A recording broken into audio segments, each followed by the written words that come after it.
ये किसी एक धर्म के बारे में बहस नहीं है, ये बात सबको स्पष्ट होनी चाहिए। किसी धर्म को महान बताने या किसी धर्म को कमतर बताने की ये बहस नहीं है।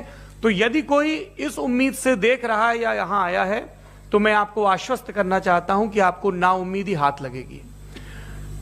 इस बहस में बहुत ज्यादा धार्मिक प्रतीकों के इस्तेमाल को लेकर भी ये दोनों लोग जो अभी आपको गंभीर दिख रहे हैं, भले लोग हैं, कल शाम को चाय पर मिले थे, बहुत हंसी मजाक भी इनके बीच हुआ था और गलबैयां डालते हुए एक तस्वीर भी हुई थी।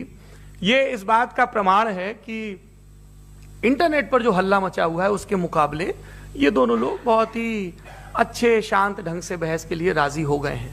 ट्विटर की बातें ट्विटर तक सीमित, एलन मस्क आजकल उसको एक्स कहते हैं। और अब इस बहस की शुरुआत मैं इन विद्वानों का, हालांकि इनको परिचय की जरूरत नहीं, पर हो सकता है, हमें पत्रकारिता में सिखाया जाता है कि नेवर अज्यूम, विज्ञान भी यही कहता है। मुफ्ती शमाइल नदवी साहब इस्लामिक विद्वान, शिक्षाविद हैं, कोलकाता के वाहियान फाउंडेशन के संस्थापक हैं, लखनऊ की प्रतिष्ठित दारुल उलूम नदवतुल उलमा से ग्रेजुएशन किया है, सोशल मीडिया और सार्वजनिक मंचों पर अध्यापन और बौद्धिक कामों में सक्रिय हैं और इस समय इंटरनेशनल इस्लामिक यूनिवर्सिटी मलेशिया से पीएचडी कर रहे हैं। अच्छी बात यह है कि पढ़ाई के साथ साथ ट्रैवल ब्लॉग भी बनाते हैं। पेट्रोनस टावर के सामने का ब्लॉग हमने देखा। हमारे साथ जावेद अख्तर साहब हैं।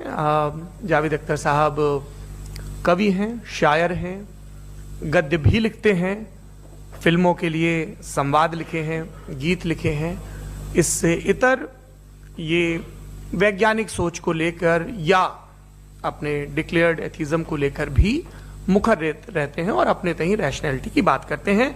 देवियों और सज्जनों, डज गॉड एग्जिस्ट? इस सवाल का जवाब सब अपने अपने तहीं खोजने की कोशिश कर रहे हैं। कोई इसको गॉड डैम पार्टिकल की खोज बताता है, कोई गॉड पार्टिकल की खोज बताता है, कोई हिग्स बोसान की खोज बताता है, कोई ये सवाल जवाब तलाशने की कोशिश करता है कि मास एग्जिस्टेंस में आखिर आया कैसे, हुआ क्या था, सृष्टि के पहले, समय के पहले क्या था। और कोई ये कहता है कि ये सारी खोजें जिस मस्तिष्क में हो रही हैं प्रकृति के क्रम में, वो कैसे विकसित हुआ। मैं उम्मीद करता हूं कि हम आज इन बुनियादी सवालों के कुछ जवाब हासिल करने में कामयाब हों। मैं सबसे पहले मंच पर आमंत्रित कर रहा हूं मुफ्ती शमाइल नदवी साहब को। आइए सर जी।